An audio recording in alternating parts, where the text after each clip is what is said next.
ব্রাহ্মণবাড়িয়ার পৌর মুক্তমঞ্চের সামনে বিক্রি হচ্ছে নানান জাতের রং বেরঙের পাখি। দেশের বিভিন্ন স্থান থেকে শতাধিক প্রজাতির পাখি নিয়ে বিক্রেতারা ছুটে আসেন এই হাটে। সংশ্লিষ্টরা জানিয়েছেন, হাটে অবৈধ পাখি কেনাবেচার বিষয়টি নজরদারিতে রাখা হয়েছে। ব্রাহ্মণবাড়িয়া থেকে মোহাম্মদ আল মামুনের তথ্য, ছবিতে ডেস্ক রিপোর্ট।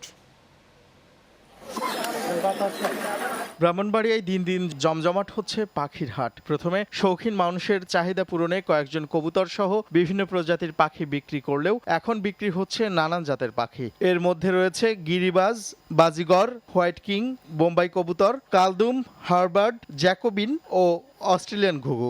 বর্তমানে জেলার প্রাণকেন্দ্র পৌর মুক্ত মঞ্চের সামনে শুক্রবার ও সোমবার সপ্তাহে 2 দিন অস্থায়ীভাবে বসছে এই হাট।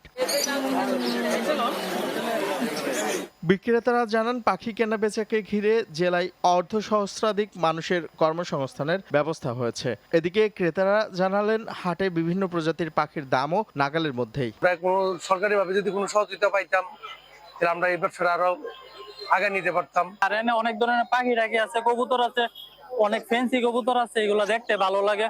এনে প্রায় সব ধরনের কবুতরই পাওয়া যায়, তবে আমাদের এই বাজারটার মধ্যে আপনার কবুতরের দামটা অনেক কম। পাখি পালনে অসামাজিক কাজ ও মোবাইল আসক্তি থেকে নতুন প্রজন্ম রক্ষা পাচ্ছে বলে মন্তব্য করলেন প্রাণী সম্পদ কর্মকর্তা। সেখানে যেন বন্য পাখি থাকতে পারে, কিংবা যে পাখিগুলো ধরা বা খাঁচায় করা নিষিদ্ধ, সেদিকেও আমাদের দৃষ্টি রাখতে হবে। তো এই ব্যাপারে আমাদের নজরদারি আছে।